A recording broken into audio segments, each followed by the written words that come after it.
dont le thème aujourd'hui porte sur notre relation à l'argent. D'accord? Quelle est la relation que nous avons à l'argent? Qu'est-ce qui fait que nous ne sommes pas, nous dépensons beaucoup ou que nous ne sommes pas aussi riches que nous le souhaitons? Quelles sont les idées reçues que nous avons?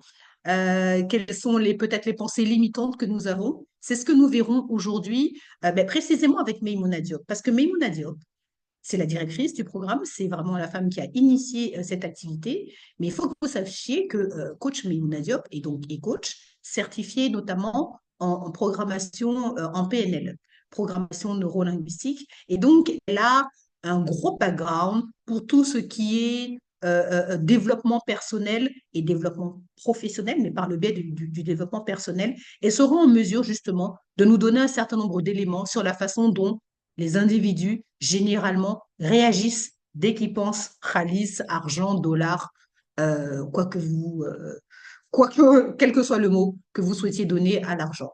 Nous avons également avec nous Madame Gladys Valmorin, qui est la coordinatrice du programme, qui tient ce programme, qui envoie les mails, qui gère tout le monde, sans qui vraiment ce programme ne pourrait avoir lieu. Je suis également là en tant que facilitatrice et nous avons notre expert finance, Madame Fatoumata Diallo, qui est l'expert, j'allais dire genre, qui est ingénieur en banque, mais qui est expert genre aussi. Peut-être qu'elle aura l'opportunité de nous parler d'un certain nombre de choses. Et nous avons également notre expert IT, qui est Monsieur Alphonse Conan. Donc, bienvenue à tous. Je vous présente très brièvement le programme de 7h30. Voilà, nous avons commencé par le bris de glace, l'échange, en souhaitant la bienvenue à un certain nombre de personnes. Et maintenant, c'est le cas de vous présenter l'agenda. Nous allons avoir une introduction de la thématique à la fois par Madame Meimouna Diop et avec quelques interventions aujourd'hui de Madame Fatoumata Diallo.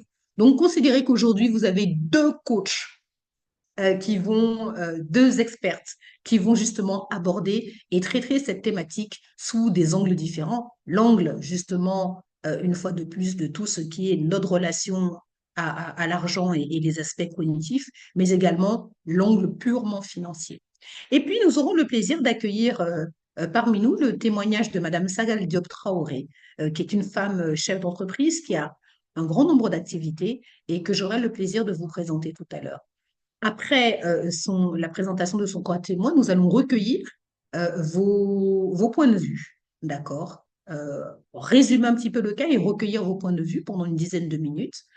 Ensuite, nous redonnerons la parole à nos expertes du jour qui pourront approfondir ce thème sur notre relation à l'argent et nous recueillerons les contributions des participants.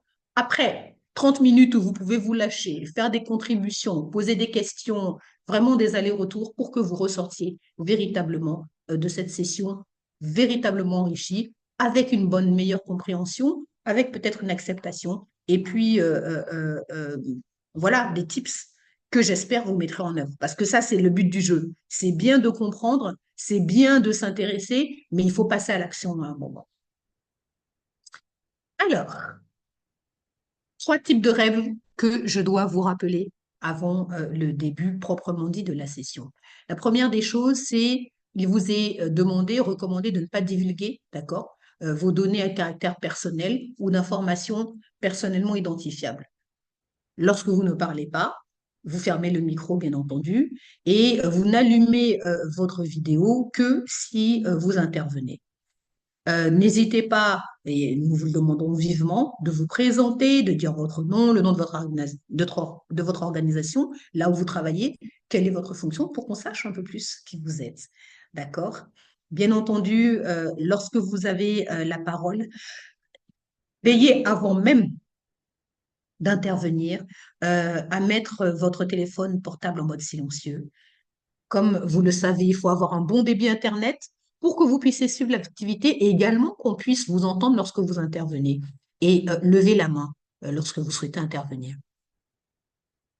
Pour toute question ou problématique concernant Zoom, vous avez la possibilité d'intervenir via le chat et de poser votre problématique bien entendu, à chaque fois en mettant votre nom et le nom de votre organisation.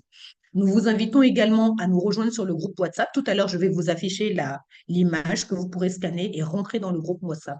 On est déjà 211 membres. Pour information, il faut que vous sachiez que cette session est enregistrée, d'accord, afin de pouvoir justement exploiter un certain nombre d'informations. Je vais y revenir tout à l'heure.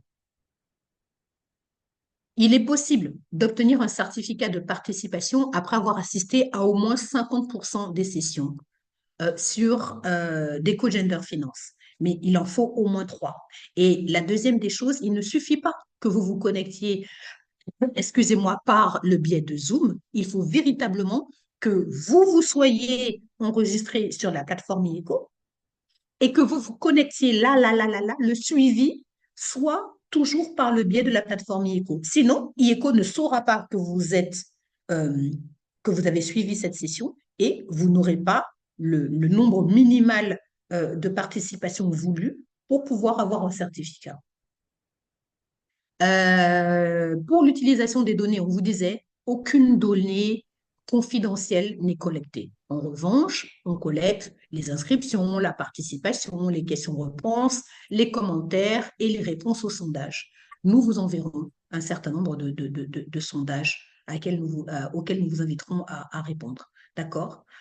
Et il faut que vous sachiez que justement, cette plateforme ECO exploitera les données que je viens de citer, d'accord, pour pouvoir faire des études, mener des enquêtes, des communications, etc., etc., etc. J'espère que vous avez, n'hésitez pas, hein, de toutes les manières, il est également dans le chat, à scanner ce code QR pour pouvoir regrouper, excusez-moi, rejoindre notre groupe WhatsApp. Très bien. Madame Meimouna Diop, je vous propose d'introduire le thème du jour, qui est notre relation à l'argent. Vous avez 7 minutes. Merci beaucoup, Gloria. Merci beaucoup pour cette introduction. Est-ce qu'il y a moyen de partager l'écran et les slides? Oh, mais Parce j'ai pas qu'en commencé? fait, non, on n'a pas de partage. Je ne voulais pas vous couper la parole, mais on n'a pas eu le partage d'écran. Et du coup aussi, je Ok. pense que c'est important que les gens qui veulent scanner le code, peut-être qu'on puisse juste leur laisser Alors, quelques secondes je vous pour présente scanner le vraiment code. mes plus plates excuses. Donc, moi, j'étais en train d'afficher. Je croyais que je partageais l'écran, mais pas du tout. Ce sont des choses Voilà. qui arrivent. Ah là là, merci, merci de votre compréhension. Donc là, normalement, je suis en mode lecture. Est-ce que vous me voyez en mode diaporama ou en mode lecture? Là, on est en mode lecture, hein, on n'est pas en mode diaporama, mais on voit ton écran, effectivement. Ok, donc je retourne en arrière. Voilà, introduction du thème par notre experte, Maïmouna Diop. Et voilà, on commence. Ok, très bien. Alors, euh, alors justement, je vais faire un petit peu le lien entre ce que notre experte financière nous a enseigné lors de la dernière session. Elle nous a parlé de l'importance de faire des budgets et d'avoir des objectifs financiers. Et très souvent, chaque nouvelle année, hein, quand la nouvelle année débute, beaucoup d'entre nous, en tout cas, on a l'habitude de faire de jolis tableaux, de se fixer des objectifs, etc. Mais pour une raison, très souvent, on n'arrive pas à se conformer à nos objectifs, à nos planifications. Alors pourquoi? C'est parce que très souvent, nous prenons en compte juste l'aspect intellectuel. Or, l'être humain est beaucoup plus, n'est pas que intellectuel. L'être humain est très complexe et il y a énormément de choses qui vont jouer sur nos comportements, nos habitudes, notre manière de fonctionner. Et c'est pour ça que j'ai mis cette image d'un iceberg avec une partie qui est immergée et une partie effectivement qui est visible. Donc il y a une partie visible, il y a une partie invisible. Et c'est un peu comme l'être humain. Il y a une partie dont on a conscience qui est visible et il y a une grande partie aussi dont on n'a pas forcément conscience et qui va avoir un impact majeur sur notre façon de nous comporter. Et donc, si on ne prend pas en compte cette partie-là, et si on n'en est pas conscient, on aura beau faire de jolis tableaux, se fixer des objectifs, mais on va avoir beaucoup de mal à les atteindre. Et aujourd'hui, justement, nous allons aborder un peu tous ces aspects. Alors, bien sûr, on ne peut pas aborder tous les aspects, tous ces aspects-là en 30 minutes, mais on va quand même vous donner quelques pistes par rapport à ces différents aspects qui concernent la connaissance de soi. Et vous allez aussi voir comment cette connaissance de soi, quand on parle de connaissance de soi, comment ces croyances profondes, comment nos besoins, comment nos émotions vont avoir un impact sur notre relation à l'argent et sur la façon dont nous allons dépenser notre argent. Donc voilà ce que je voulais dire en introduction. Et puis, je redonne la parole à Gloria. Très bien. Alors là, vous voyez toujours l'écran, hein. Il y a pas de souci là. Oui, c'est très visible. OK. Alors, ah ben, il y avait encore. Alors maintenant, nous allons maintenant que nous avons une idée des aspects que vous allez approfondir tout à l'heure après l'intervention notamment de notre cas témoin, c'est l'opportunité pour moi de présenter notre témoin du jour, Madame Sagal Diop Traoré. Madame Diop Traoré, est-ce que vous êtes en ligne? Est-ce que vous nous entendez?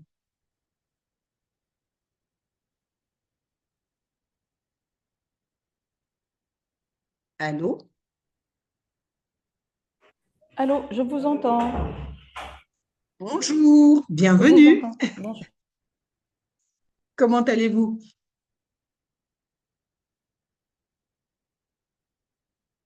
Ah. Il y a une coupure, vous m'entendez là? Vous m'avez dit que vous m'entendez. Alors, bon, je vais vous. Voilà. Mais je voudrais juste peut-être que vous vous rapprochiez un petit peu du micro pour qu'on puisse bien vous entendre.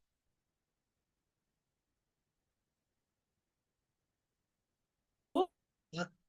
Bon, alors, en tout cas, Madame Diop Traoré est là. Peut-être qu'il y a un petit souci de micro. On va la reprendre dans quelques instants.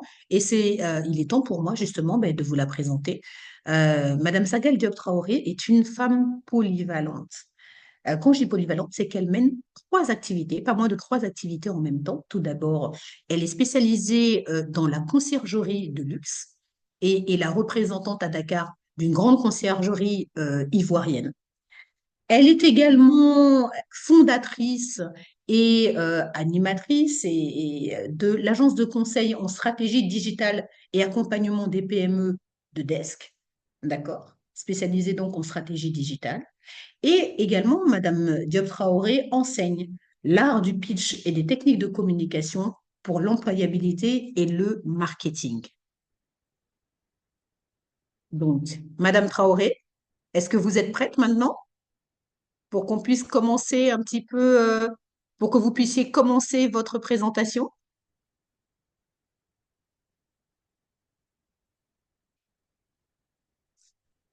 Hein. J'espère qu'elle n'a pas de souci de connexion. Ah, j'ai l'impression, hein?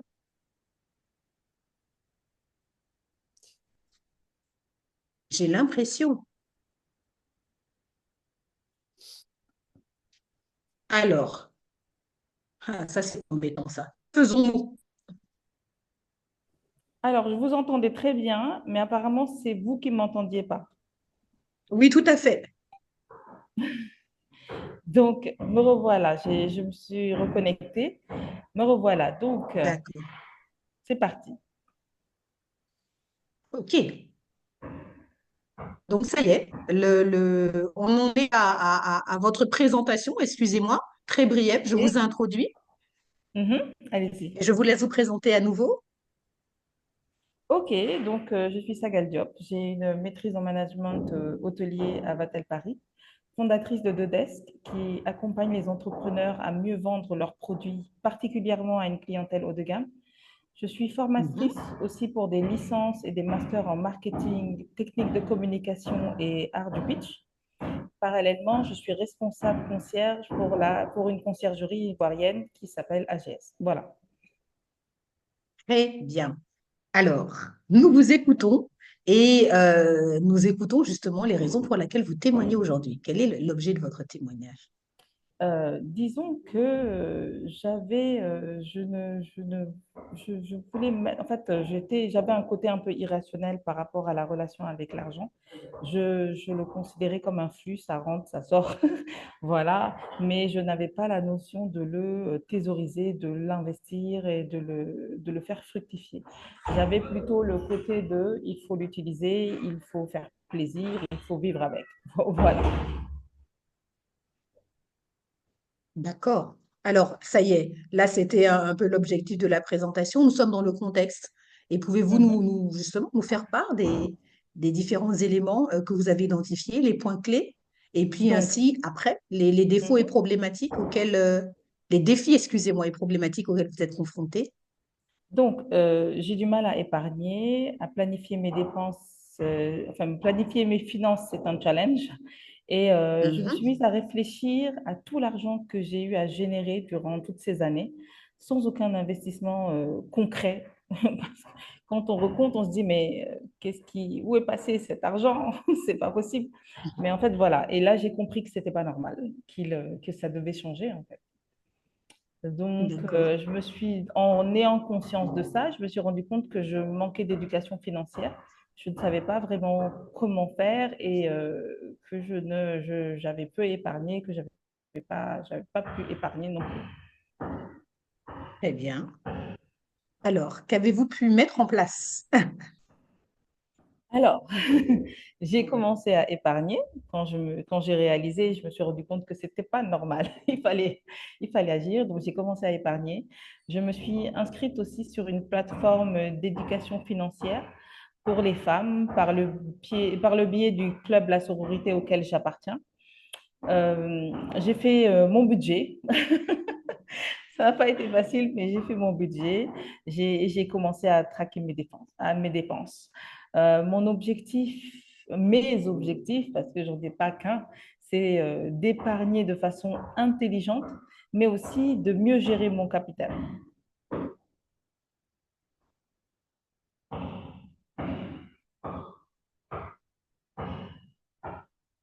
Allô? Allô? On m'entend encore? Alors, j'ai l'impression qu'elle a été déconnectée, Gloria, Mhm. puisque tout d'un coup, son écran C'est figé. a disparu, et ainsi que la présentation. Mais Mhm. bon, en attendant qu'elle revienne, on peut échanger un petit peu par rapport à tout ça. Mhm. Et moi, ce que j'aimerais bien peut-être savoir, c'est à quel moment vous avez eu le clic qu'il faut changer.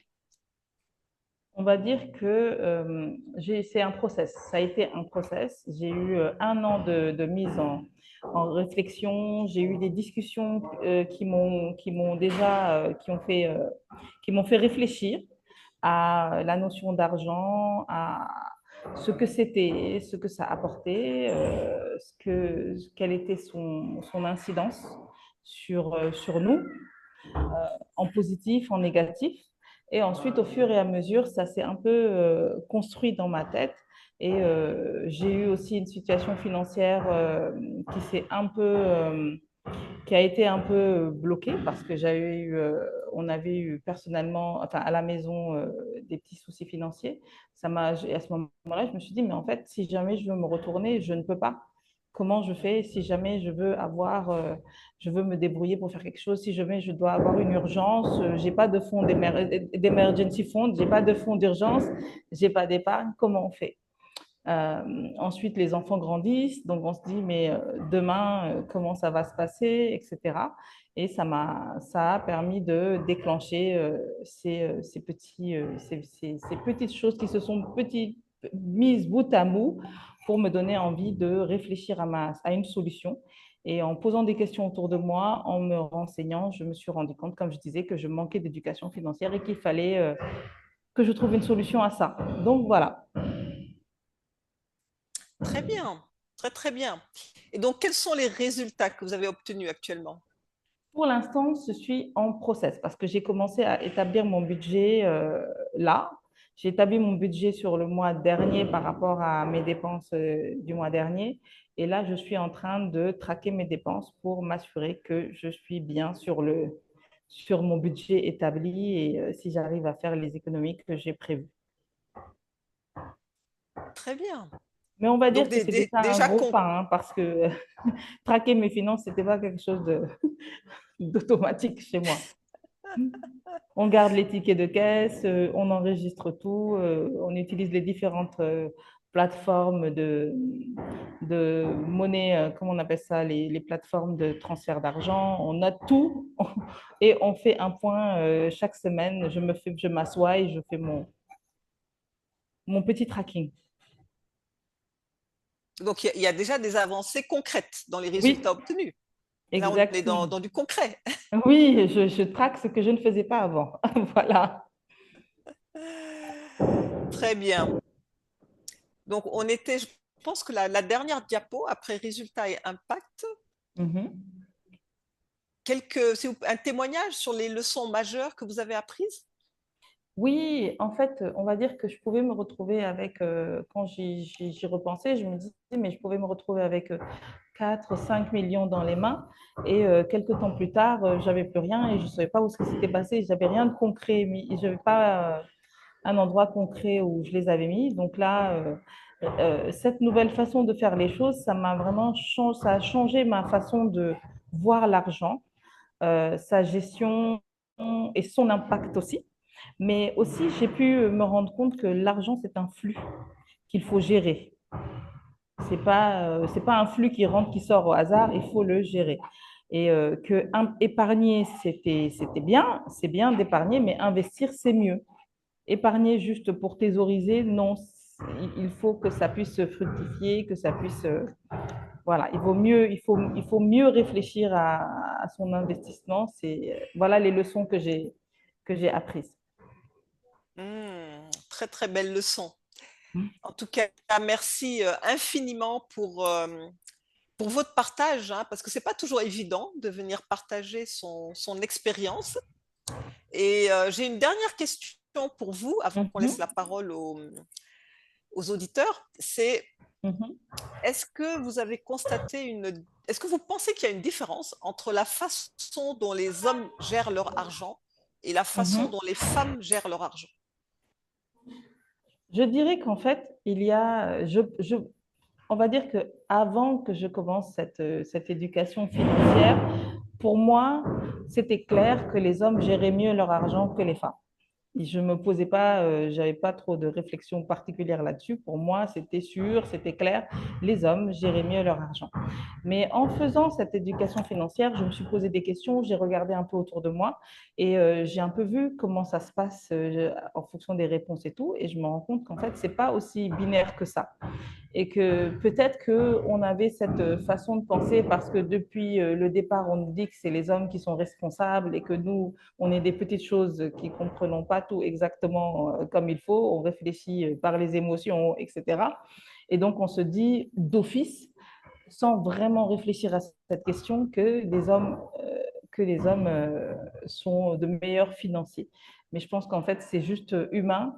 C'est pas, il n'y a pas il a pas de genre là-dessus. En tout cas, merci beaucoup hein, pour votre témoignage et puis aussi de partager avec nous votre vision des choses. C'est vrai qu'il n'y a pas de Merci. réponse toute faite, hein, chacun a sa façon de voir les choses.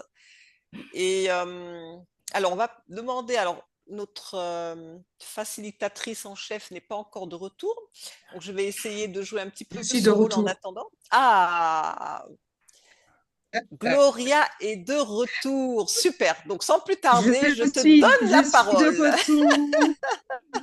Et merci, coach Memouna Diop. Mais alors, vous voyez hein, la capacité qu'ont les personnes de cette team à rebondir, à occuper différentes places. Merci infiniment de votre compréhension. J'étais partie ailleurs. Les ondes m'ont fait partir ailleurs. Donc, merci de votre compréhension.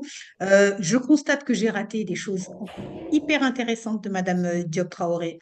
J'entends dire, oui, que Madame Traoré croyait que les hommes étaient de meilleurs, voilà, en tout cas, géraient mieux l'argent. C'est une réflexion et c'est une croyance que j'ai toujours eue également. Maintenant, peut-être que grâce à vous, coach Meimouna Diop et également Madame Fatoumata Diallo, on en saura plus. On saura si c'est vrai ou si c'est pas vrai. Et surtout, ce sera intéressant d'avoir les retours de nos participants.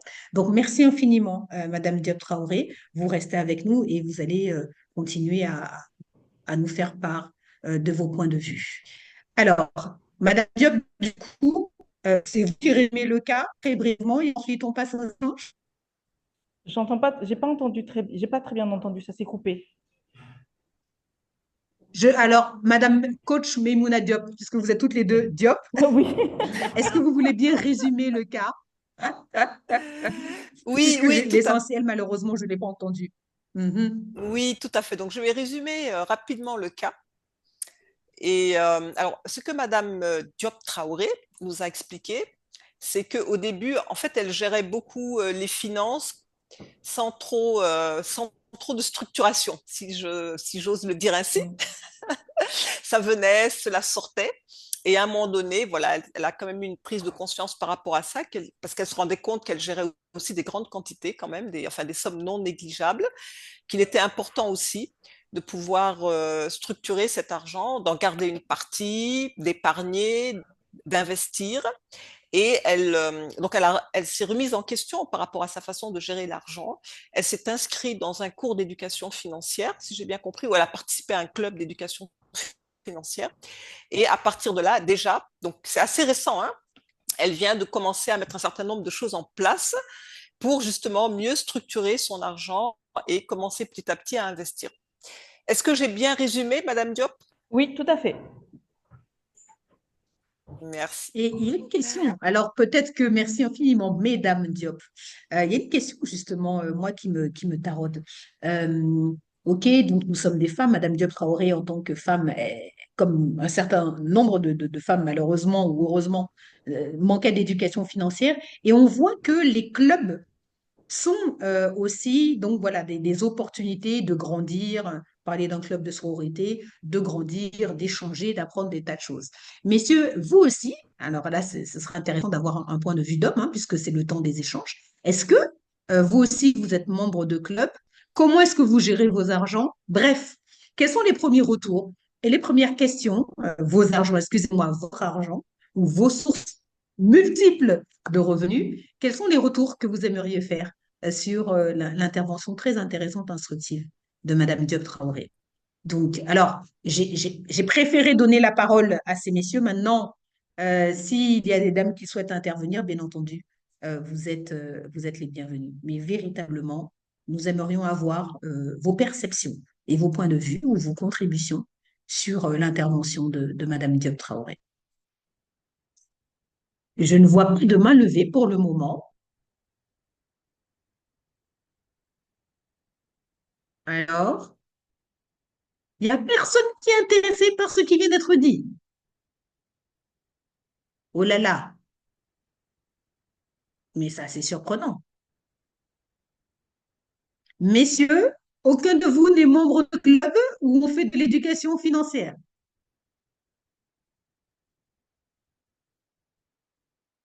Aïe, aïe, aïe, aïe, aïe, aïe, aïe, aïe, aïe. Alors, il y a une main Monsieur levée Godji, de que je Jojo ne vois pas, Dieye. de Madame Jojo Day. Très bien, maintenant, merci, je la vois, effectivement. Madame Day, nous vous écoutons. Bonjour, bonjour tout le monde. Bonjour. En Bonjour, fait, Madame nous Day. sommes très, très contents d'être là et d'avoir écouté l'histoire de Madame Traoré. Et que, comme tout le monde, hein, je pense qu'il arrive à un moment dans la vie où les gens se posent certaines questions et ça peut aussi changer quand même certaines attitudes et tout. Certaines aptitudes et tout. Maintenant, j'ai entendu à la fin, vous lui avez posé la question, la gestion par rapport au genre. Moi, je pense que ça, c'est mon avis, que les femmes gèrent mieux quand même. Ça peut-être c'est culturel aussi. C'est culturel ou bien c'est... Parce que moi, je me dis, notre relation avec l'argent, c'est toujours en rapport avec l'éducation que nous recevons. Également, là où nous vivons, l'environnement, tout ça, c'est déterminant. Maintenant, parce que pourquoi je dis que les femmes, parce que souvent je vois dans les familles africaines, c'était des familles nombreuses, hein. C'était des familles nombreuses. Peut-être ces temps-ci, les choses ont plus ou moins changé. Mais d'habitude, il y a le papa qui donne ce qu'il a à la maman. Et pourtant, la maman arrive à gérer tous les besoins et à couvrir tous les besoins de la famille, aussi bien nourriture, tout, hein, en fait. Donc, moi, de là, je me dis, peut-être, et si je prends mon cas, moi, ma maman m'a beaucoup inspirée. Même pour le choix de l'entrepreneuriat que j'ai fait, tout ça, elle m'a beaucoup inspirée parce que j'avais vu comment elle gérait son argent, comment elle a pu financer son activité et tout. Moi, c'est à partir de ça que j'ai pu peut-être aujourd'hui mettre en place cette entreprise depuis 2015 et je fais tout ce que j'ai fait jusqu'à présent, c'est sur capitaux propres, sur fonds propres. Oh, je sens que les coachs vont rebondir sur ça. Ça, c'est une chose. Donc, vous faites tout sur... Ah non, bravo, Madame Day. Vous êtes à votre compte et tout ce que vous faites, c'est sur capitaux propres. Alors, bon, Jusqu'à je ne sais pas présent, si en toutes les fait. femmes sont comme ça, mais Oui, en vous fait, êtes assurément... Oui, oui, en fait, je me dis, tout est question d'éducation et de choix, hein. Moi, je me dis, dans la vie, c'est un choix. Au lieu de tricher, parce que je suis je vous ai dit tout à l'heure précédemment, je suis ingénieur agronome. Moi, j'ai travaillé, j'ai démissionné par la suite pour créer mon entreprise. Mais avant de démissionner, j'avais économisé, j'avais épargné. J'avais épargné parce que je savais que j'allais être dans l'entrepreneuriat. Au début, personne ne va t'aider. Donc, il faut essayer de trouver d'autres alternatives. Et pour moi, la meilleure façon, c'était d'épargner, d'avoir une grosse somme d'argent qui merci. m'a permis de démarrer. Après, et de garder un fonds de roulement. Et par la suite, on me paye, je garde une partie pour le fonds de roulement, je fais des investissements. Alors que dans le secteur agricole, les investissements, ça coûte très, très cher, mais on essaie de faire avec. Peut-être les bailleurs, les investisseurs vont venir et on commence même à nous contacter depuis l'année passée. Je pense que la vie, hein, c'est un choix.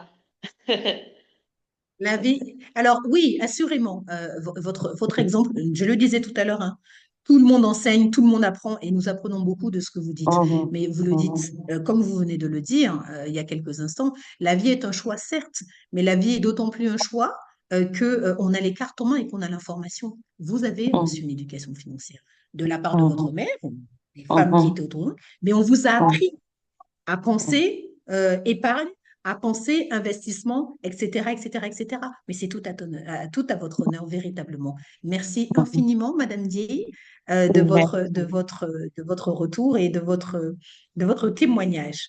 Y a-t-il une Merci, autre personne merci. qui souhaite intervenir? Merci, Madame Dieye. D'autres personnes qui soient salariées, qui soient entrepreneurs et qui souhaitent rebondir, donner son avis sur l'intervention de Madame Diop Traoré. Monsieur Agbodji, je vous vois là, vous semblez approuver certaines informations. Pourquoi vous faites le timide? On vous écoute? Y a-t-il, y a-t-il, s'il vous plaît, vraiment, alors là, mais cette fois-ci là, je trouve que vous êtes bien plus. Alors, Oula, il y a je ne une trouve main pas d'autres levée. termes. Il y a une main levée, Gloria. C'est Madame Evelyne. Oui, Ina c'est Evelyne Kanyabo. Kanyabo. Oui, Evelyne, c'est Evelyne ok. Kanyabo. Je suis de Bienvenue. nationalité burundaise Mhm, et je suis salariée banquière de formation mhm. et j'ai suivi l'éducation financière pour pouvoir épargner et investir. Et, j'ai suivi beaucoup de formations en développement personnel, ce qui m'a permis aussi à bien gérer ce processus. Donc, je suis salariée depuis, je vais faire 25 ans de banque et j'ai déjà épargné et j'ai déjà investi. J'ai construit un immeuble où il y a beaucoup de shops et qui me rapportent un peu. Et ça, j'ai appris de ma mère qui me disait, quand tu reçois de l'argent comme salaire, épargne la moitié et tu consommes l'autre moitié. Donc, j'ai commencé ça depuis 2000. J'ai commencé le boulot à 2000 et j'ai commencé à faire ça depuis 2002. Et ce qui m'a permis à payer l'éducation de mes enfants, les écoles et aussi investir. Donc, c'est ça. Tout est possible. C'est un choix. Alors, extraordinaire, Madame Ikanyabo. Vous Mhm. confirmez, vous rebondissez sur les propos de Madame Dieye. La vie, c'est un Oui. choix. Il est Mhm. possible de... Je vois Madame Fatoumata Diallo qui trépigne, là. Elle a envie de... Mais c'est pas encore le temps des experts qui ont envie de rebondir. Mais vraiment, c'est fantastique. Toutes les deux, vous citez le cas de vos mamans. Et dans votre cas, c'est encore plus important. Elle ne disait pas 20%, hein. Elle ne disait pas 30%, 50%, la moitié de ce que tu gagnes, tu mets de côté et puis tu investis. Et ce qui fait qu'aujourd'hui, vous avez, une fois de plus, comme vous l'avez dit, alors ce sera intéressant de savoir, est-ce que par exemple, euh, l'école de nos enfants, est-ce que c'est considéré, quand on paie la scolarité de nos enfants, j'aimerais avoir un retour Oui, des experts sur ce point, est-ce que c'est considéré comme une charge? Est-ce que et donc des dépenses des premiers 50%, ou alors c'est considéré comme un investissement?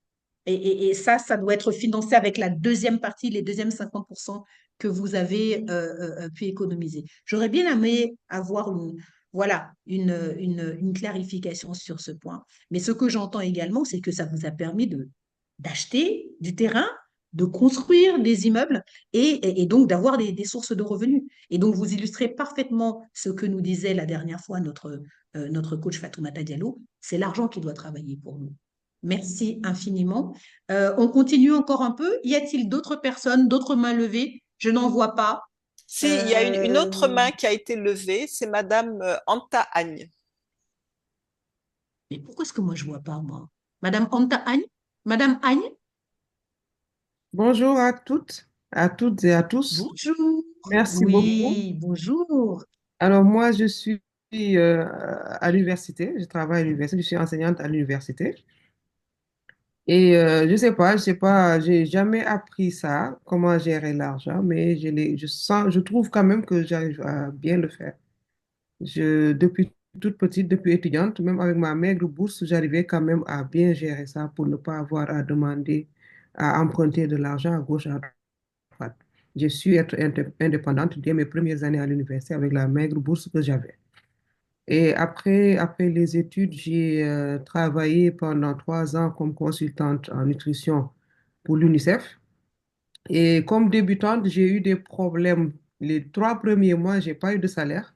J'ai dû changer de lieu. J'étais à Dakar, je suis sénégalais, j'étais à Dakar. Donc, on m'a affecté à Saint-Louis. C'est une région qui est au nord du Sénégal. Et j'ai dû me déplacer avec mes enfants. Mon mari est resté à Dakar. Moi, je suis allée à Saint-Louis avec les enfants. J'avais 2 garçons. Et je suis restée 3 mois sans salaire. Parce qu'il fallait, bon, je ne sais pas s'il y en a qui connaissent un peu le processus pour l'UNICEF. Il faut faire des requêtes, etc. Et ça prend un peu de temps. Et je suis restée 3 mois comme ça sans salaire. Ça a été un peu, j'ai galéré un peu. Et ça m'a appris beaucoup de choses. J'ai beaucoup appris de ça.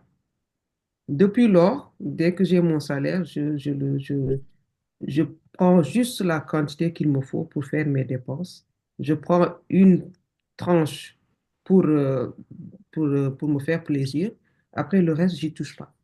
Et ça, je l'ai appris très tôt. C'est grâce à ces 3 mois où j'ai vraiment galéré parce que j'ai pas reçu de salaire que j'ai appris à bien gérer mon salaire et à épargner. J'ai pu quand même construire une maison et tout. Mais malheureusement, à part l'immobilier, je ne sais pas où investir. C'est ça mon gros problème. J'épargne, mais je ne sais pas où investir. Je n'ai pas trop confiance. C'est un dilemme que j'ai. Mais quand même, j'arrive à vraiment Ah, ah. avoir pas d'argent. Je vis bien avec ce que je gagne. J'essaie vraiment de ne pas dépasser mes besoins. Je limite mes besoins. Machallah. Là encore, je crois que le coach Fatoumata Diallo pourra rebondir dessus. Ce que je comprends de ce que vous avez dit, donc vous avez appris à nager parce qu'on vous a jeté dans l'eau, en fait. Les 3 mois Voilà, dont vous parlez là, sans voilà, salaire, avec des mon enfants, salaire. j'imagine même Voilà. pas. Ça a J'imagine même été pas. Donc, dans vous une avez région que je survécu ne à ça et connaissais vous vous êtes pas. dit, ah, ah, Ouais, dans une région que je ne connaissais pas. Et après, quand j'ai reçu le salaire, je me suis dit, bon, maintenant, je fais en sorte que un mois de salaire puisse me servir pour 3 mois. C'est comme ok. ça que j'ai géré. Wow. Ah oui, je me suis dit, un mois de salaire, je vis avec pendant 3 mois. Je payais mon loyer et tout. Bon, mon mari participait. C'est lui qui payait la scolarité et tout.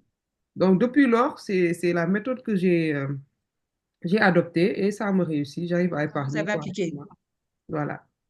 Exactement. Alors, il faut que vous sachiez que nous aurons pour répondre à votre préoccupation. Déjà, la semaine, pas il y a 15 jours, pas la semaine dernière, il y a 15 jours, coach Fatoumata Diallo avait commencé à nous parler des différentes opportunités d'investissement, des lingots d'or. Elle appelle ça, il y a les petits lingots, il y a les gros lingots. Donc les gros, c'est des Ah, lingots, et puis les petits lingots, c'est les lingotins. Donc on a noté, on a bien noté. Effectivement, il y a bien d'autres choses que l'immobilier, mais n'oubliez pas que nous aurons, je ne sais plus si c'est la 5e ou la 6e session, qui mhm. sera véritablement, spécifiquement dédiée aux sources vivement recommandées d'investissement. Mais il y a 15 jours, donc je suppose que vous n'étiez pas là ou que vous n'avez pas Je pu l'ai suivre. raté, oui. J'ai pas Euh, pu mais alors, téléviser. la bonne nouvelle, c'est que nous avons une chaîne YouTube et nous avons des replays. Donc, on va remettre. On a déjà. Alors, est-ce que vous êtes dans notre groupe WhatsApp déjà ou pas Oui, encore? si, je suis dans le groupe WhatsApp. Si, d'accord. Mhm. Donc, nous allons remettre les liens des replays. Madame Valmourin va le faire tout à l'heure. Et comme ça, D'ac- vous pourrez réécouter. Vous aurez déjà une première série de recommandations qui vous D'accord. permettra donc d'envisager, en Mhm. fonction de votre situation actuelle, quelques sources Mhm. d'investissement. Mais comme je vous le disais, nous aurons une vraie session consacrée à ça. Il nous reste Bon, à peu près 3 minutes pour merci. recueillir encore un témoignage. Et ensuite, nous allons aller dans l'approfondissement du thème avec nos experts, à commencer par Madame le coach Memouna Diallo. Y a-t-il une dernière personne qui souhaite intervenir et rebondir sur l'intervention de Madame Sadel Diop Traoré?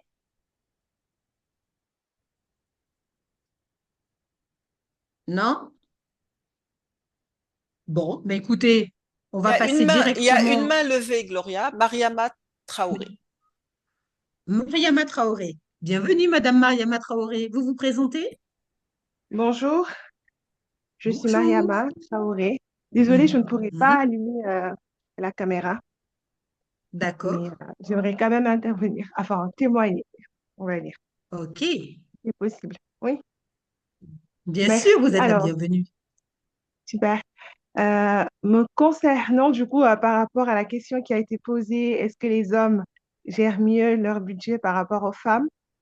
Voilà, donc je suis comme Madame Diop, je ne saurais pas dire vraiment qui d'entre nous gère mieux son budget, mais en tout cas, je sais que le manque d'éducation financière en couple peut être une source de dispute. C'est même pas la pauvreté qui est source de dispute, mais juste le manque de cette gestion financière, me concernant du coup, personnellement, a et toujours même une source de dispute, dans le sens où personnellement, quand j'ai commencé du coup à avoir mon propre argent, quand je suis sortie de cette case enfant, à commencer à travailler, donc de pouvoir gérer mon argent personnellement et donc être en couple aussi en même temps, euh, je savais que je devais épargner juste pour des imprévus, sans pour autant avoir d'objectifs précis sur pourquoi épargner. Je devais juste épargner pour parce que, voilà, un jour, il y aura des imprévus. Juste pour ça. Et mon conjoint qui est comptable, donc qui est dans le domaine des finances, quand même, je pense que la comptabilité, c'est lié aussi aux finances, personnellement, qui n'arrivait pas du coup à épargner et qui avait beaucoup de mal et qui a toujours du mal à épargner. Et, euh, jusqu'au jour où, boum, voilà, c'est arrivé, des gros imprévus sur lui. Hop. Et donc, comme on est en couple, donc fallait se soutenir aussi mutuellement. Et donc, oui, je me suis un peu fâchée parce que, voilà, fallait quand même s'y préparer. Donc, voilà, je partage un peu Oui, oui, ce petit oui. témoignage.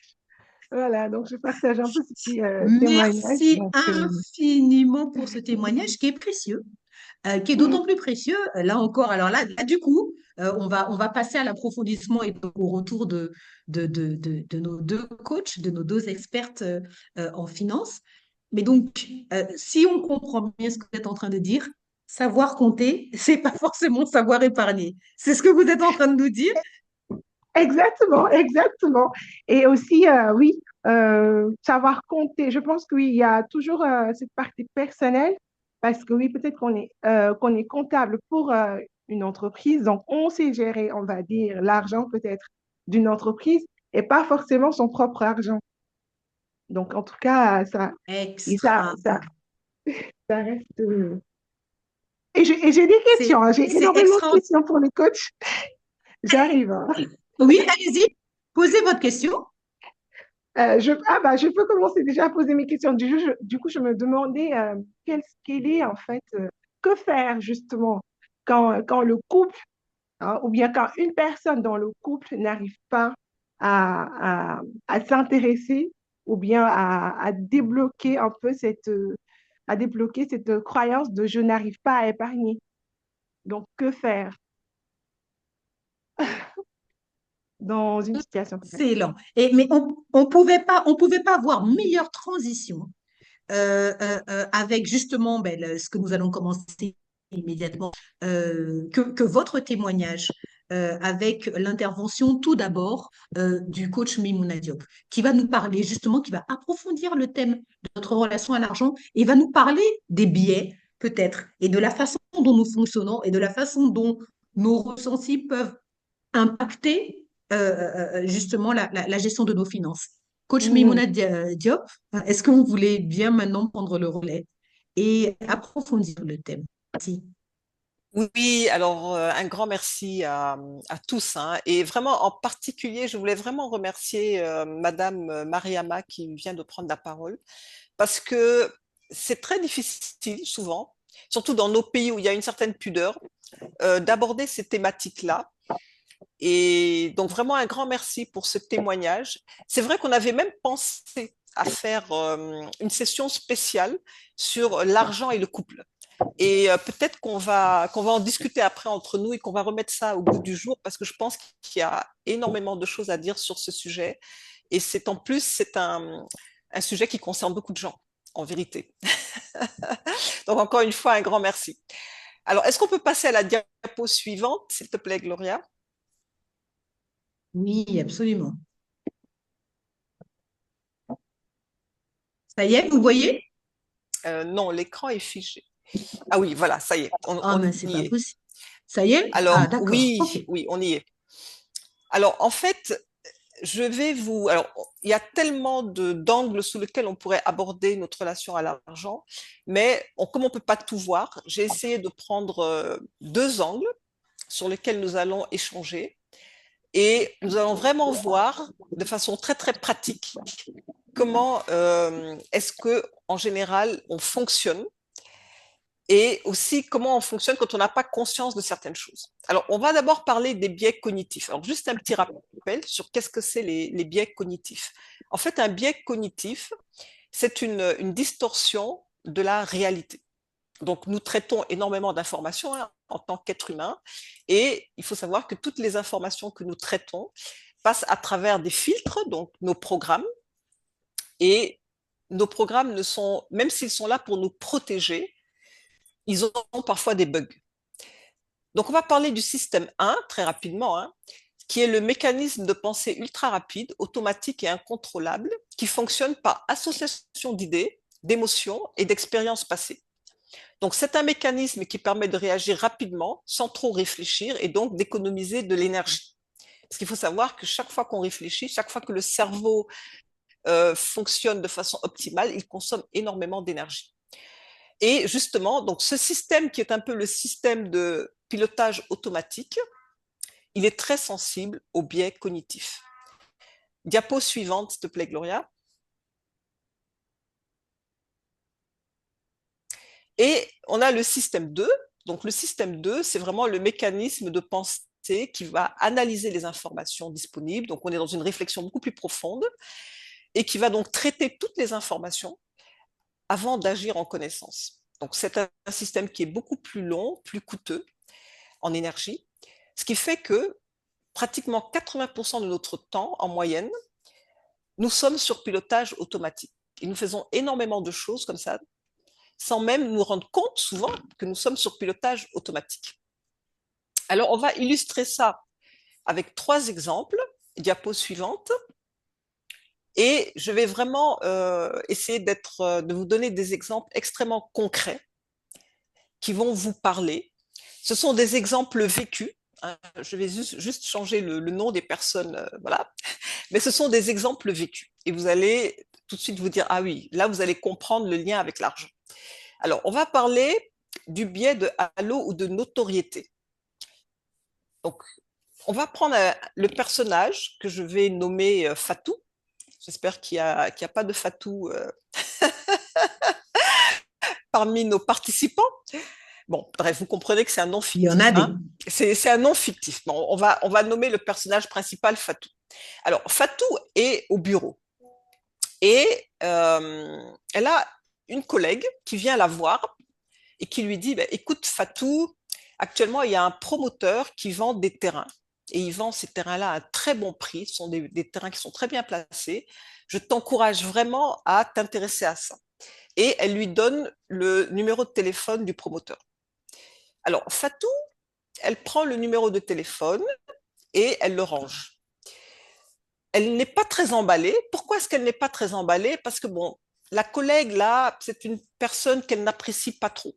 Elle n'apprécie pas tellement cette collègue. Et donc, elle range le numéro de téléphone du promoteur. Une semaine après, elle a une autre collègue avec qui elle s'entend très bien, sa grande amie, qui vient la voir et qui lui dit, Fatou, il faut que je te dise quelque chose. J'ai acheté un terrain chez un promoteur. Mais vraiment, c'est extraordinaire. Les prix sont vraiment des prix que tu ne retrouveras nulle part ailleurs. C'est une occasion à ne pas rater. Je te donne le numéro du promoteur. Fatou prend immédiatement le numéro du promoteur. Elle appelle le promoteur et elle demande au promoteur de lui réserver un terrain et elle est même prête à faire un acompte alors qu'elle n'a même pas vu le terrain encore. Et puis, elle range le numéro et elle se rend compte, par hasard, que finalement, le numéro du promoteur que sa collègue amie lui a remis, c'est le même numéro que l'autre collègue lui avait remis une semaine auparavant. Ça, c'est ce qu'on appelle l'effet de notoriété ou l'effet de halo. C'est-à-dire qu'à partir du moment que vous appréciez une personne, vous avez tendance à apprécier tout ce que la personne vous propose, sans faire de discernement. Et vous voyez que ce n'est pas la bonne habitude quand on fait des investissements, que ce soit pour un cas ou pour l'autre. Normalement, si quelqu'un vous parle d'un terrain, il faut déjà regarder vous par rapport à vos priorités. Est-ce que c'est un investissement que vous avez envie de faire? Après, il faut aller vous renseigner. Il y a toute une enquête à faire. Mais vous voyez que là, Fatou, tout simplement parce qu'elle apprécie une collègue et que cette collègue lui a parlé de terrain, boum, elle s'est dit, je vais acheter un terrain. Et ça, ce sont des cas. Là, j'ai juste changé le nom, mais c'est des choses, effectivement, que j'ai eu à voir. Alors, ça, c'est pour le biais de notoriété.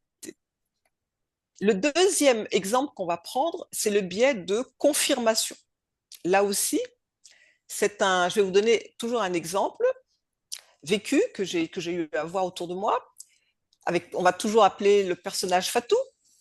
Alors, Fatou a une croyance. Elle croit que les gens qui sont riches sont des personnes qui sont jamais en paix. Elle dit oui, les gens qui sont riches ne peuvent pas être en paix parce que déjà quand tu es riche, ben, il y a beaucoup de gens jaloux, on te sollicite à droite et à gauche, etc. Et donc à chaque fois qu'elle voit des personnes qui ont de l'argent et qui ont des problèmes, elle va dire ah oui, vous voyez, je vous l'avais dit, c'est parce qu'il est riche qu'il a tous ces problèmes. Alors qu'on sait très bien, si on regarde autour de soi, que avoir des problèmes et ne pas être en paix, ce n'est pas que l'apanage de personnes riches. Il y a des gens riches qui sont en paix, tout comme il y a des gens pauvres qui ont beaucoup de problèmes et qui ne sont pas en paix. Donc, mais le problème, c'est que quand on a un système de croyance, une fois qu'on a mis une croyance en tête, le cerveau va fonctionner de façon à toujours essayer de valider sa croyance. Et donc, on va rechercher continuellement des informations qui vont nous conforter dans notre croyance, même si cette croyance est totalement erronée. Donc là aussi, vous voyez cet exemple du biais de confirmation. Comment ça peut jouer quand on parle d'argent? Et souvent, on a énormément de fausses croyances comme ça qui vont avoir aussi après un impact. Parce que si déjà vous avez une croyance que si vous êtes riche, vous n'aurez pas la paix, c'est clair que vous n'allez pas faire grand-chose pour devenir riche, hein.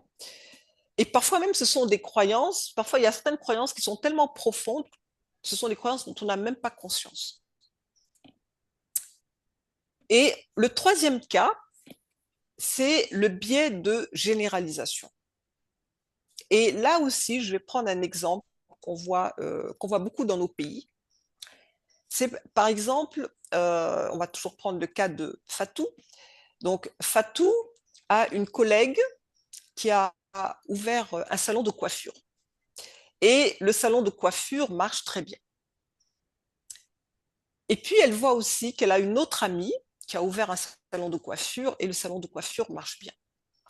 Et du coup, Fatou se dit, bah, écoute, puisque le salon de coiffure, apparemment, c'est quelque chose qui marche bien, pourquoi ne pas me lancer également dans l'ouverture d'un salon de coiffure? Et elle va en parler à une cousine et elle va lui dire, bon, voilà, on va installer un salon de coiffure et tu pourras venir travailler pour moi. Et du coup, elle va monter aussi son salon de coiffure. Et au bout de quelques mois, le salon de coiffure ne va pas bien marcher et ça va commencer à créer des tensions entre elle et sa cousine, etc. Mais en fait, voilà, c'est encore une fois, quand on veut monter une entreprise, c'est pas parce que vous avez vu d'autres personnes réussir que vous devez vous dire ça va marcher aussi. Mais notre cerveau fonctionne souvent comme ça, c'est-à-dire qu'on va prendre un cas, on va prendre deux cas et on va généraliser. Et on va se dire si ça a marché pour eux, ça va marcher pour moi. Et en ce moment-là, on ne va pas faire d'études de marché, etc. Mais on va se lancer tout simplement sans prendre toutes les informations, sans se former. Et très souvent, ça va se solder par des échecs. Et c'est pour ça qu'on voit parfois beaucoup de gens qui vont imiter d'autres personnes et finalement, ils vont connaître des échecs dans leurs investissements. Donc voilà quelques exemples, hein, de biais cognitifs pour vous montrer comment on peut faire des investissements de façon totalement irrationnelle. Alors, je vais laisser la parole à coach Fatoumata aussi, afin qu'elle puisse rebondir sur ce que je viens de présenter. Merci beaucoup. Bonjour à tous. Ravi de vous retrouver comme d'habitude à cette troisième session. Des échanges très intéressants que j'ai entendus.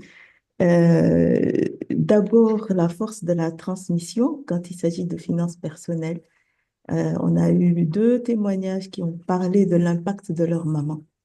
Et ça, c'est vraiment important, l'exemple. Et ça peut expliquer parfois que certains ne sachent pas se mettre sur le chemin parce que peut-être qu'ils n'ont pas eu d'exemple ou d'incitation pour le prendre. L'autre chose aussi que j'ai noté, les 3 mois sans salaire. Parfois, la vie nous teste pour nous remettre sur la route et nous montrer qu'il y a des situations sur lesquelles il faut qu'on fasse attention. Mais la motivation globale, que ce soit Madame Jojo, que ce soit Madame Anne, il y a ce besoin d'autonomie, d'indépendance qui a été un moteur. Pour Madame Traoré, j'ai noté un sujet, un vrai sujet.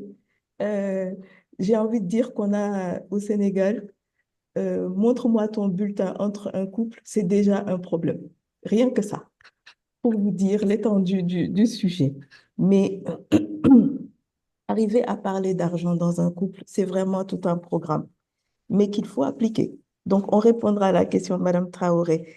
Pour revenir tout de suite sur le dernier point des billets, le dernier exemple m'a beaucoup parlé pour ceux qui se souviennent dans les années 90, le syndrome du télécentre au Sénégal. Un télécentre, 2, 3, 10 sur une même rue, parce qu'on se dit ça marche. Et finalement, c'est ce business même, c'est ce secteur même qui perd. Donc, c'est pour dire que nous ne sommes pas que ce que nous voyons. Nous sommes très complexes en tant qu'êtres humains. Et pour revenir aussi sur cet aspect des émotions, quand on est salarié, on peut se laisser porter à faire certaines dépenses qui sont complètement irrationnelles, comme quelqu'un l'a dit, juste en raison d'un billet dont on n'est pas conscient. Quand on est entrepreneur, c'est la même chose. Moi, j'ai vu des exemples d'entrepreneurs qui étaient très, comment dirais-je, smart, c'est-à-dire qui s'en sortaient très bien, et puis qui avaient un patrimoine, qui se battaient très bien, et qui ont eu du mal à prendre le recul quand l'entreprise a commencé à décliner pour accepter d'arrêter les frais. Et malheureusement, l'entreprise a tout englouti. Il y a de l'émotion parce qu'effectivement, il est difficile d'accepter un échec, de tirer un trait pendant qu'il est encore temps. Donc, c'est pour dire que ce point que coach Maïmouna a souligné est très important. Quand on doit faire l'effort de réfléchir, c'est 80%, c'est beaucoup d'énergie. Et quand on doit dire non aussi, c'est beaucoup d'énergie pour le cerveau. Voilà ce que je voulais dire pour le moment. Merci. Merci infiniment, mesdames. Alors, il est temps, on est pile poil, mais alors je sais pas, Alors, je sais pas il si y a une diapo suivante hein, qui... Voilà, c'est ça. Ok, voilà. Nos émotions sont des messagers de nos besoins. Nous vous écoutons, coach Maïmouna Diop. Oui, alors, parce que là, j'avais pris donc l'exemple des biais cognitifs. Et aujourd'hui aussi, j'aimerais donc qu'on puisse parler aussi un peu de nos besoins. Alors, est-ce que vous pouvez cliquer peut-être sur la diapo parce qu'il y a voilà, Ok, il y a tous les besoins ok. qui doivent apparaître. Alors, je voulais aussi vous présenter ce qu'on appelle la fameuse pyramide de Maslow, que certains d'entre vous connaissent certainement, qui parle des différents besoins en tant qu'être humain. Alors, ces besoins-là, on les a mis dans un certain ordre parce qu'on considère souvent que ça correspond aussi à des périodes de notre vie. Donc, on a les besoins physiologiques. Hein. Donc, dans notre enfance, on est souvent très tourné sur les besoins physiologiques, hein, la nourriture, le sommeil, etc. Et puis ensuite, nos besoins vont se complexifier au fur et à mesure. Quand le jeune adulte, il va avoir surtout des besoins de sécurité, commencer à travailler, gagner de l'argent, avoir une maison, un toit. Puis ensuite, les besoins d'appartenance, tout ce qui va tourner autour de l'affectif, donc fonder une famille, euh, avoir aussi un rôle dans sa communauté. C'est les besoins de reconnaissance. Et puis, pour finir, les besoins d'accomplissement, qui sont vraiment, qui est le besoin d'accomplir quelque part sa mission de vie, hein, ce pourquoi on est là. Et on se rend compte donc que tous ces besoins-là aussi vont nourrir hein, nos dépenses, très souvent. Alors, quand ces besoins sont bien équilibrés, en général, vous allez voir que on va avoir des dépenses plus ou moins, un budget et des dépenses plus ou moins équilibrées. Quand les besoins sont surdimensionnés ou sous-dimensionnés, ça peut créer des déséquilibres. Donc, on va prendre quelques exemples concrets. Par exemple, quelqu'un qui a un besoin de reconnaissance surdimensionné. Bon, le besoin de reconnaissance est aussi beaucoup lié à l'estime de soi. Donc, il a besoin d'être très reconnu dans sa communauté.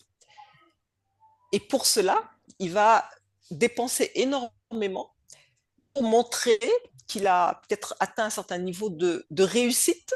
Hein, donc, ça veut dire acheter la grosse voiture, s'habiller d'une certaine façon, etc. Avoir tous les gadgets qui montrent qu'on a réussi.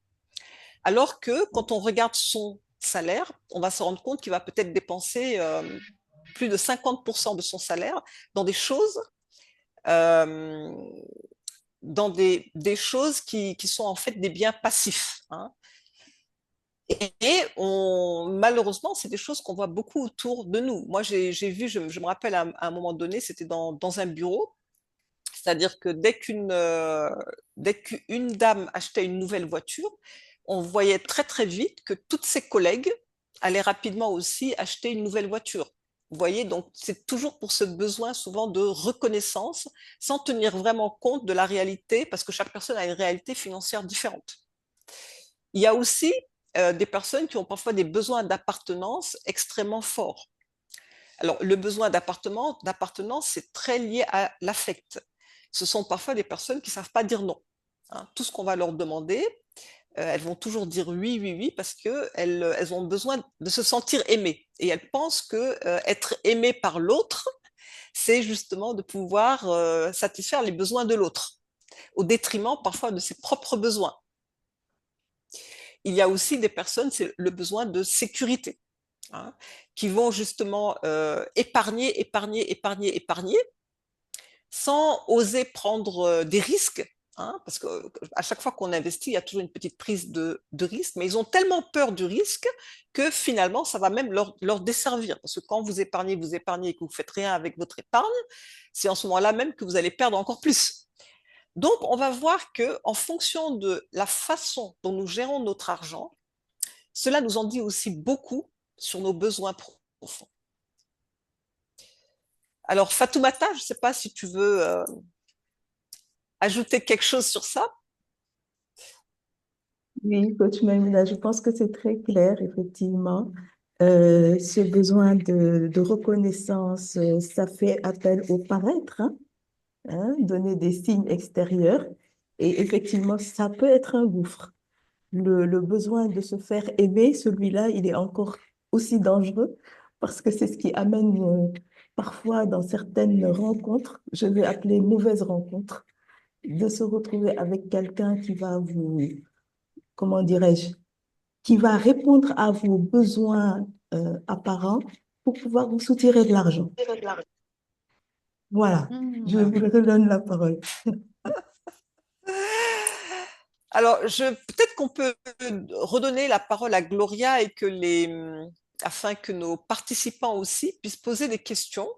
Parce que bon, l'idée, c'était surtout d'interpeller, hein, d'interpeller un petit peu pour que on comprenne que derrière nos dépenses, souvent, en fait, nos dépenses en disent énormément sur nous-mêmes.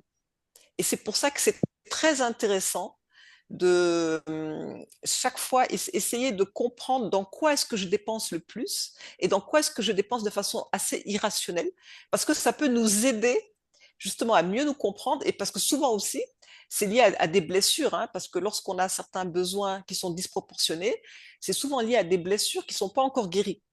Et donc, ça peut être aussi un moyen d'aller voir ce qu'il faut guérir en nous-mêmes. Merci beaucoup aux deux coachs.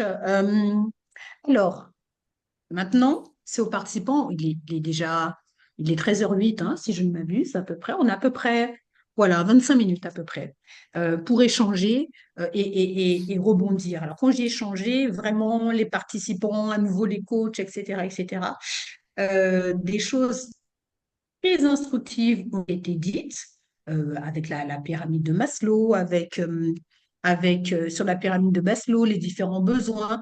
Et coach Mimouna avait de dire quelque chose de particulièrement intéressant. Est-ce que parmi vous, certaines personnes sont conscientes de ce dans quoi elles dépensent le plus souvent, d'accord? De ce dans quoi elles dépensent de manière intempestive? Là, vraiment, ce sera intéressant d'avoir vos retours par rapport à l'intervention de coach Memouna de coach Memouna Diop et de Madame Fatoumata Diallo. Auriez-vous vraiment Il y a voilà, une des main levée, contributions? hein, Gloria. Madame Anne Fatimata. Madame Anne Fatimata, je vous en prie.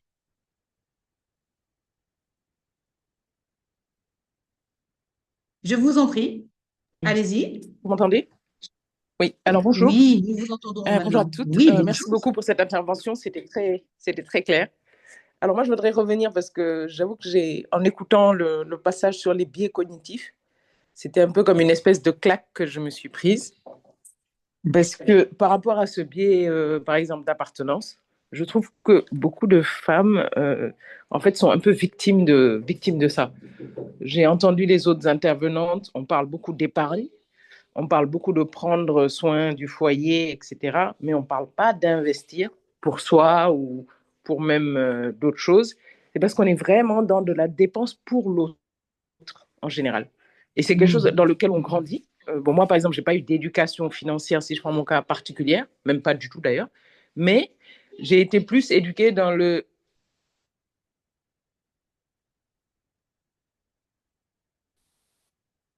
Donc, on dépense tout dans le foyer et puis après, il n'y a rien pour nous, il n'y a rien pour investir, etc. Donc voilà, c'était juste pour vous remercier par rapport à cet éclaircissement sur les biais cognitifs. Merci. Ah là là, bah alors, bah c'est nous qui vous remercions, Madame Anne, parce que c'est tellement vrai.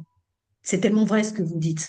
Voilà, on dépense pour l'autre. Donc, est-ce que c'est un biais cognitif? Là, moi, je veux un retour hein, de, de coach Memouna Diop. Est-ce que justement, cette tendance que nous, les femmes, nous avons, effectivement, de toujours dépenser pour les autres, pour nos conjoints, pour nos enfants, pour nos foyers. Tout à l'heure encore, nous avions une intervenante qui disait, l'essentiel de mon argent, c'est pour le foyer. Est-ce que c'est un biais cognitif ou pas, coach Memouna Diop? Oui, alors je pense qu'il y a deux choses. Alors d'un côté déjà, il y a l'éducation. Je pense que nous, les femmes, on a été éduquées toujours à nous être tournées vers l'autre, hein. Il faut être au service de la famille, au service des parents, au service des enfants. La preuve, c'est que quand il y a quelqu'un de malade dans la famille, en général, c'est toujours la femme qui doit s'en occuper, etc. Donc il y a le côté éducation. Et je pense aussi ça touche beaucoup à l'estime de soi parce que, vous savez, en général, moins vous vous aimez vous-même, plus vous avez tendance à chercher l'approbation et l'amour à l'extérieur de vous. C'est une relation, hein. Plus vous vous aimez vous-même, plus vous êtes équilibré par rapport à ça, moins le regard des autres devient important.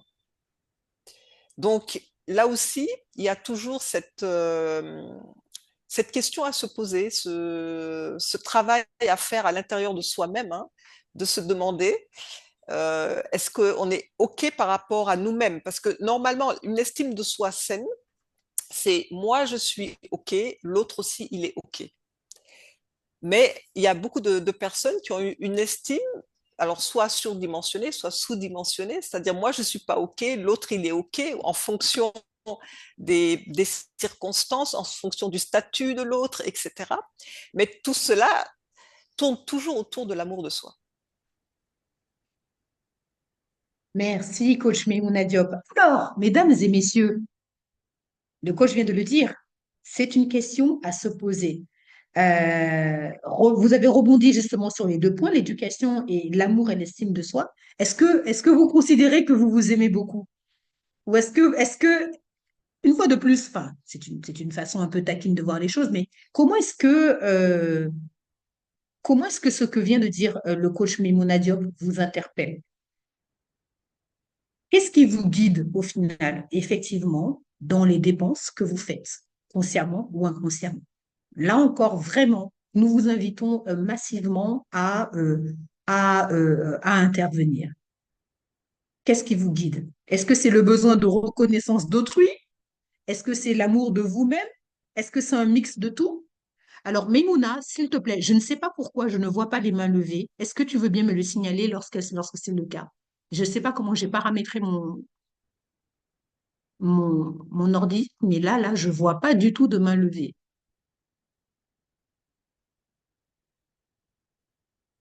Personne. Alors là, ça vraiment. Alors aujourd'hui, vraiment, Alors, vous êtes il silencieux. y a docteur Alimatou Diop qui a levé la main. Ah, docteur Diop. Oui, bonjour Gloria, bonjour coach Bonjour, Maïmona, coach Fatmata. Désolée, j'ai encore pris la session en cours, en mais cours. j'ai quand même eu le temps d'écouter un peu. Et alors, la question de comment on dépense, je pense que ça dépend beaucoup de où est-ce qu'on se situe, comme l'a dit Maïmouna. Pour mon cas, je pense que il y a peut-être une quinzaine d'années, euh, j'allais peut-être plus dépenser pour moi. Peut-être que j'avais envie, voilà, d'être jolie, voilà, de me faire plaisir, mais plus la famille s'agrandit, plus il y a d'autres responsabilités. Après, on est plus tourné, effectivement, vers les besoins des enfants, vers les besoins de la famille. On a tendance à s'oublier. Je ne parle pas encore d'investissement, hein, parce que en Ah bon? réalité, moi, c'est maintenant que je découvre l'investissement avec Eco Diane de Finance. Donc, jusque-là, c'était plutôt euh, comment on fait pour s'acquitter de ses charges, comment on fait pour faire plaisir autour de soi. Et on se rend compte que tout ce qu'on a, voilà, c'est plus pour les autres et on s'oublie beaucoup. Peut-être que c'est un biais cognitif. Je pense pas que personnellement, que je me sous-estime. Non, Mais je pense que c'est plus peut-être l'idée qu'on a qu'il faut prendre soin des siens, il faut, voilà, on s'oublie jusqu'à ne même pas se faire un petit plaisir à son propre anniversaire parce que pendant ce temps, on va beaucoup, beaucoup dépenser quand c'est pour les autres. Je ne sais pas trop, et pourtant j'ai une assez grande estime de moi-même. Je ne sais pas, Maïmouna, quelle lecture tu peux faire de ça? Je m'oublie beaucoup. Ça, au moins, c'est clair. Maintenant, j'ai décidé de, voilà, peut-être de penser plus alors, au départ, c'était l'épargne, hein, c'était les plans d'investissement, comment on appelle ça? Épargne sur la retraite complémentaire, etc.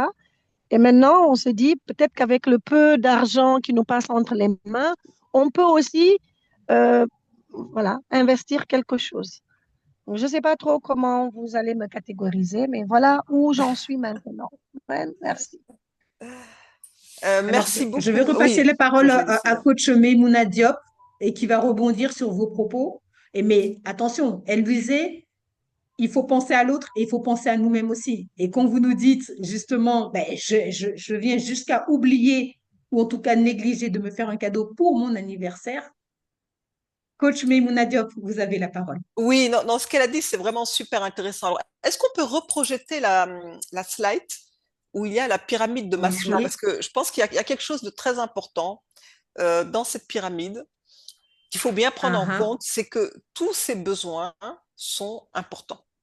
Moi, je vais vous donner absolument. un témoignage d'une histoire qui s'est passée avec quelqu'un que je connaissais très très bien, je peux dire un ami même. Et donc voilà, on va regarder tous ces besoins. Et en fait, cette personne-là, je pense qu'elle était vraiment dans un besoin d'accomplissement. Donc par rapport à sa mission de vie, c'était une personne qui se donnait à 200% dans son travail. Et en fait, le problème, c'est que ce besoin d'accomplissement a pris une telle ampleur qu'à un moment, cette personne a délaissé complètement ses besoins physiologiques. C'est-à-dire, la personne pouvait sauter plusieurs repas, la personne ne dormait pas assez, la personne ne s'occupait même plus d'elle-même. Et au bout d'un certain moment, ben, ce qui devait arriver est arrivé. La personne a fait un burn-out dont elle s'est jamais, jamais remis. Donc, c'est juste pour vous dire que tous les besoins sont importants. Dieu nous a créés comme ça et tous ces besoins sont importants. Et pour avoir une vie équilibrée, il faut toujours surfer entre ces différents besoins et essayer de les alimenter de façon saine. Alors, c'est vrai qu'il y a des périodes de notre vie où nous allons peut-être être plus connectés à certains besoins qu'à d'autres, mais nous devons toujours faire attention parce que quand on a un de nos besoins qui n'est pas pris en charge, il va y avoir des signaux d'alarme. Donc là, c'est pour rebondir un peu à ce que le professeur Alimatou disait. C'est-à-dire, si vous êtes dans le besoin d'appartenance, quand je dis appartenance, c'est vraiment ce besoin affectif de vous occuper des autres, de prendre en charge la famille, de vous occuper des malades, de faire ceci, de faire cela, et que vous ne prenez pas le temps pour vous-même, pour de temps en temps souffler un peu, vous faire plaisir, etc., au bout d'un certain moment, vous risquez de devenir déséquilibré, de perdre l'équilibre. Et ensuite, quand il y a une perte d'équilibre, eh ben, en général, là, ça se finit. Le corps humain, tout est question d'équilibre. Hein. Donc, à un moment donné, ça finit souvent par des maladies, des problèmes, etc. Donc, pour ne pas en arriver là, soyez à l'écoute de vos besoins. Et quand vous voyez qu'il y a certains besoins vous négligez, hein, alors prenez le temps de vous occuper de vos besoins. Mais faites-le, essayez toujours de le faire dans le sens de la mesure. Hein. Je pense que le maître mot, c'est vraiment l'équilibre. Et chaque personne est différente. Hein. Donc, peut-être pour certaines personnes, elle aura besoin de plus, d'autres personnes auront besoin de moins, parce que ça dépend de la personnalité, du physique de la personne, enfin de beaucoup de choses. Mais c'est vous qui savez quand vous êtes équilibré et quand vous ne l'êtes pas. Voilà, voilà ce que je voulais dire. Merci infiniment pour votre retour, coach Meimouna Diop. Je voudrais passer la parole à coach Fatoumata Diallo, qui a levé la main et qui voudrait peut-être apporter son point de vue ou rebondir sur ce qui a été dit. Merci beaucoup. Merci, coach. Je rebondis sur ce dernier point de la connaissance de ses besoins.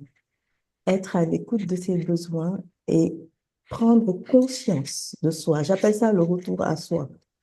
Euh, nous sommes dans un environnement où les neurosciences aujourd'hui nous étudient comme des rats de laboratoire, hein, pardonnez-moi, pour savoir comment mieux vendre, comment mieux nous faire acheter, et comment nous attirer le plus possible dans certaines circonstances. S'il vous plaît, veuillez oui. couper vos S'il vous plaît, veuillez couper vos micros. Merci. Donc, je disais que la connaissance de soi, elle est centrale. Nous sommes dans des environnements pareils. En tant que salarié, parfois, on vous fait faire des tests psychologiques pour mieux vous connaître. Pourquoi faut-il attendre que ce soit l'entreprise qui le fait? Qu'est-ce qu'on fait pour nous-mêmes pour savoir qui sommes-nous? Est-ce que nous sommes introvertis? Est-ce que nous sommes extravertis? Parce que tous ces aspects jouent sur notre manière d'être. En tant que femme, est-ce qu'on est à l'écoute de nos besoins dans notre cycle, nos cycles, dans le mois même? Parce qu'en fonction de où nous nous trouvons, nos besoins en énergie ou en attention sont différents. Donc, la connaissance de soi, c'est central parce que c'est ce qui permet de faire remonter cette conscience où on se rend compte, quand on fait du shopping de déprime, qu'on a tendance, quand on est mal, on va aller sortir de l'argent. Qu'est-ce que ça nous dit? Qu'est-ce qu'on peut faire par rapport à ça? Voilà, c'est ce que je voulais ajouter. Merci. Oh là là, très fort, très fort, très fort, Coach coach, Fatoumata. coach Fatoumata Diallo. Oui, allô? La coach de déprime, ça, je connais. Non, là, Oui, mais- les shopping de déprime. Les shopping de Je- déprime, ça, je Allez-y. pense que comme l'a dit Maïmouna, c'est important effectivement que dans tout ce que nous faisons, qu'on arrive à trouver un équilibre parce que des fois, on se donne tellement voilà, aux autres et le risque, c'est que au bout d'un moment, qu'on se braque en fait. C'est-à-dire, on peut passer d'un extrême à l'autre. Mais je voulais juste dire que je connais le shopping de déprime. Hein. Moi, ça me parle beaucoup. Désolée d'être entrée comme Professeur, qui ne connaît pas le shopping de déprime? Je crois on a toutes, ou on connaît toutes ce point-là. Et du coup, ça me fait penser alors, c'est différent parce que nous avons également des chefs d'entreprise qui nous parlent. Euh, Coach Fatoumata Diallo vient de parler du shopping de déprime et du fait, voilà, d'être à l'écoute de nos besoins et de nous demander fondamentalement qui nous sommes. Il y a parmi nous, dans notre équipe, Madame Gladys Valmorin, elle est consultante dans le domaine de l'accompagnement et de l'accompagnement administratif.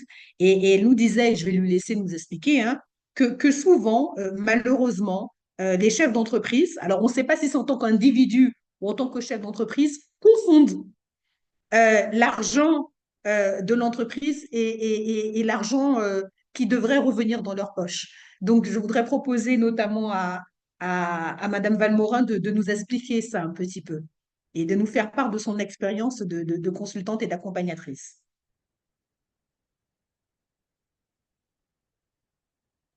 On vous J'active entend pas. j'active Ouais. mon micro. Je suis souvent en mute, donc j'oublie pour gérer le background. Mais merci infiniment, Madame Jossou, notre facilitatrice de choc, comme on a l'habitude de dire.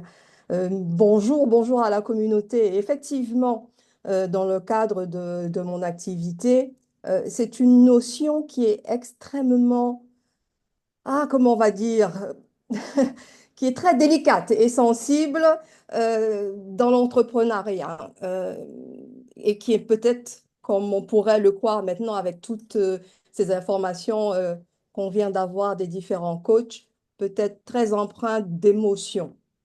Euh, c'est la notion de fond de roulement. Ce fond de roulement qui est une sorte de sécurité, qui est un matelas pour la société, pour le bon fonctionnement de la société, qui équivaut au fonds d'urgence dont avait parlé notre coach Fatoumata Diallo la semaine dernière. Enfin, la semaine dernière, il y a 15 jours de préférence. Donc, il faut comprendre que le fonds de roulement est une somme qui permet d'assurer donc la survie de la société en cas de situation critique de la trésorerie. Et souvent, il est recommandé, au minima, d'avoir au moins 3 mois de dépenses mensuelles de la société sur un compte.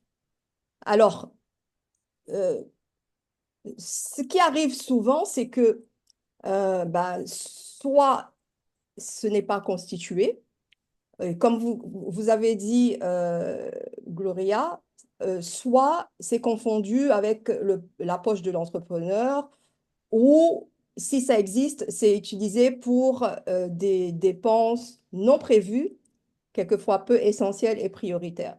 Donc, on imagine une entreprise qui a pour dépenses mensuelles, en général, disons 1 million de francs CFA. Son fonds de roulement devrait être au moins de 3 millions.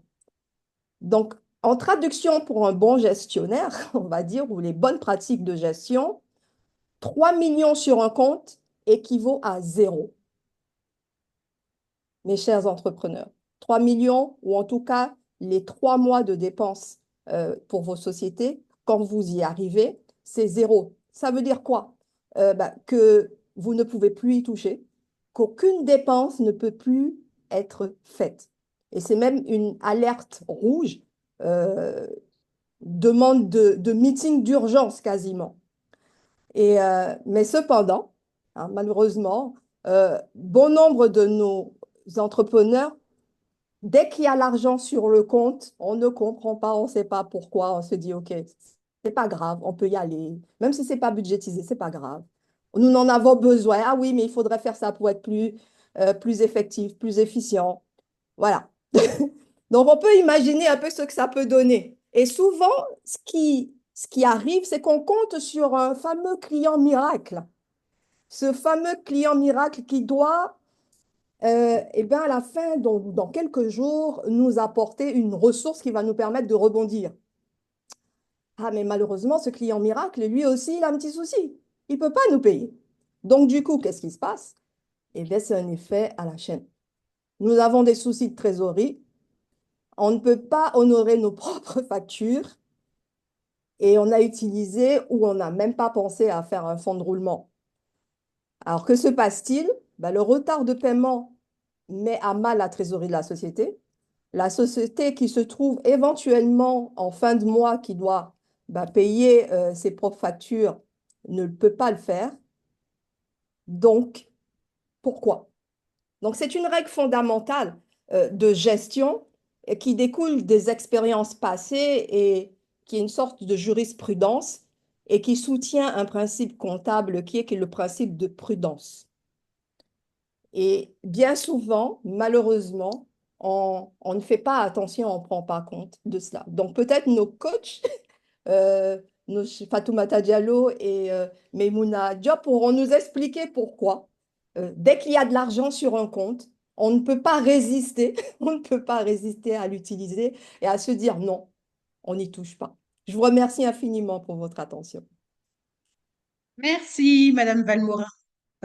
Madame Diallo, j'aimerais bien une analyse de ces cas-là. J'espère qu'ils n'utilisent pas leur fonds de roulement pour du shopping de déprime.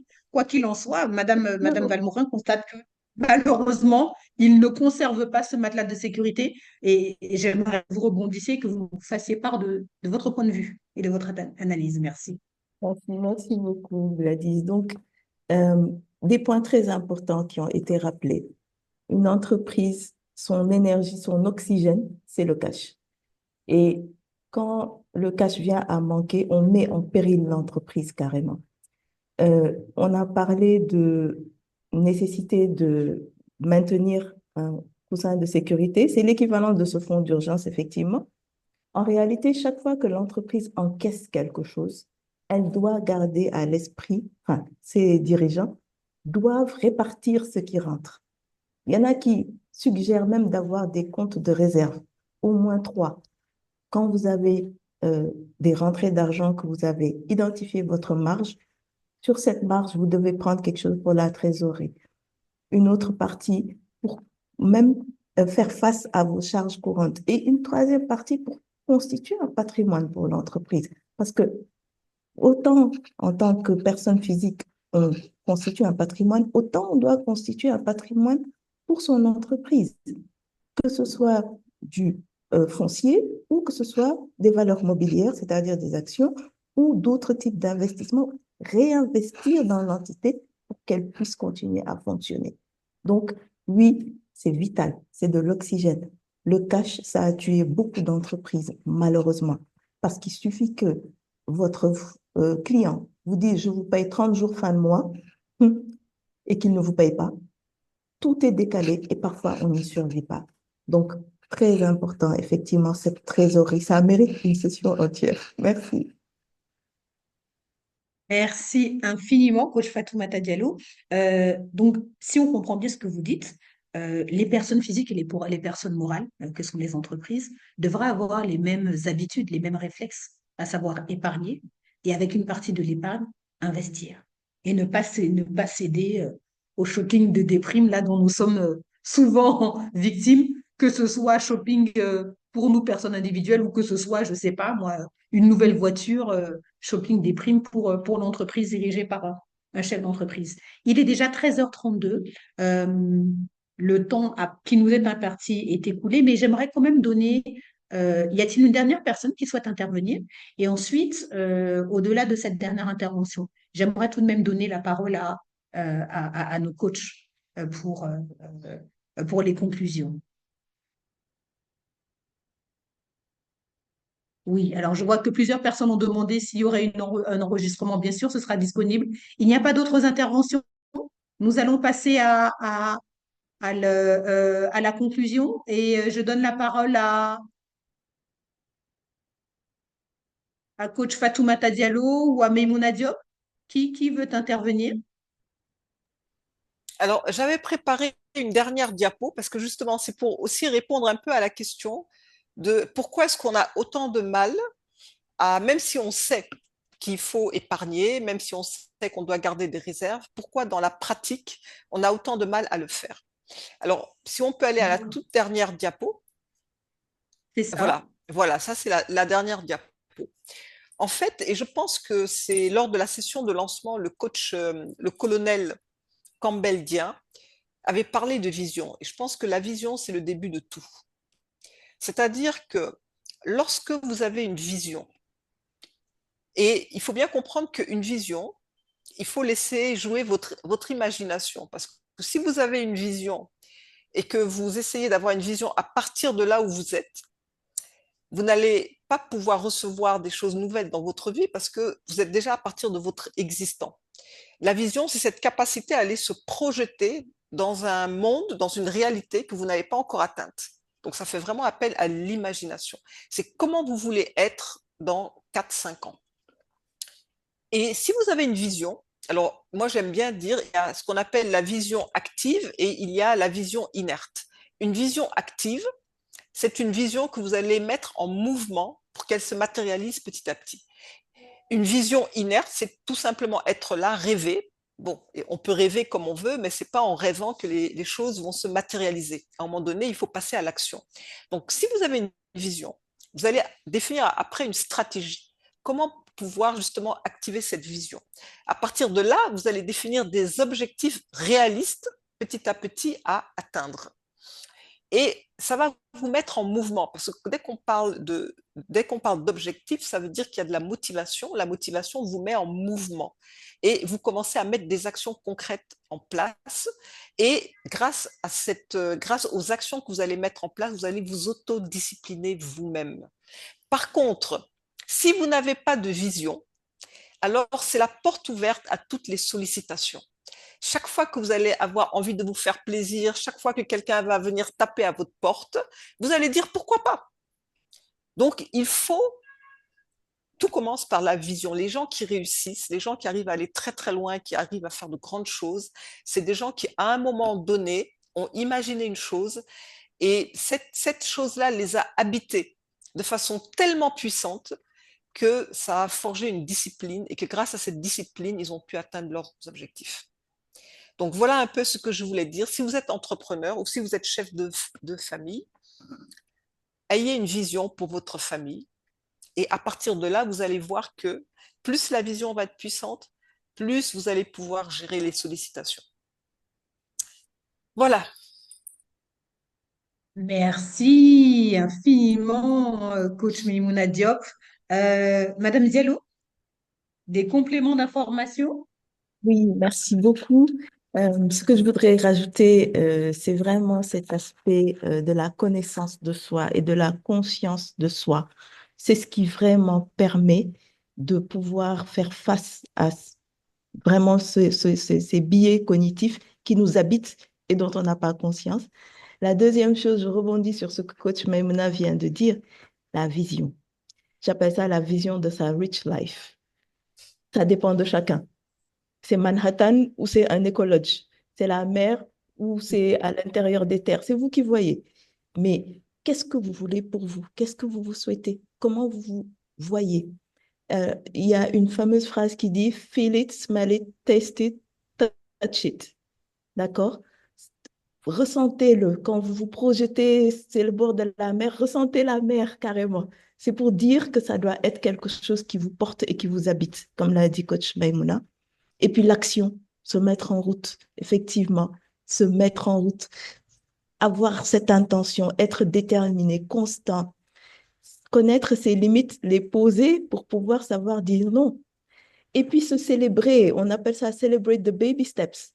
Chaque fois que vous avez accompli quelque chose, dites-vous bravo, encouragez-vous, soyez bienveillant envers vous-même, c'est important. Et puis continuez les efforts. Et je suis sûre que cette rich life, on est capable de la créer soi-même. Merci. Merci beaucoup, Madame Diallo. Merci infiniment. Il faut se célébrer, il faut continuer. Continuer, alors, c'est l'opportunité de clore cette session. Continuez à nous suivre. Et s'il vous plaît, nous vous avons envoyé un sondage, d'accord, à 13h36 dans le chat, que vous pourrez retrouver également dans le groupe WhatsApp.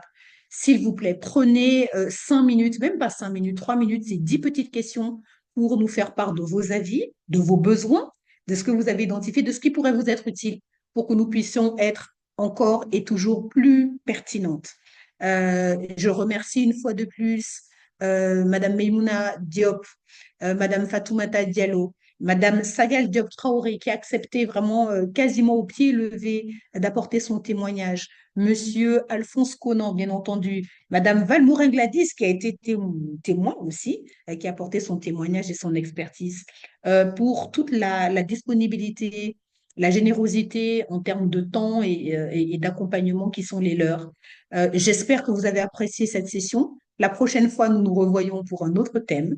Et s'il vous plaît, répondez au sondage et relayez l'information auprès de ceux que vous connaissez et qui seraient susceptibles d'être intéressés par cette formation.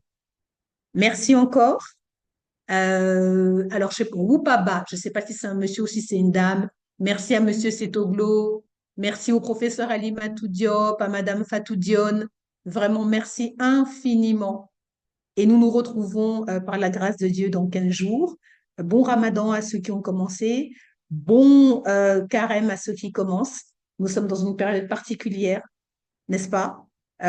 Donc, profitez bien de tout ça et voilà, prenez le temps de vous connaître et de construire votre vision. À très bientôt par la grâce de Dieu.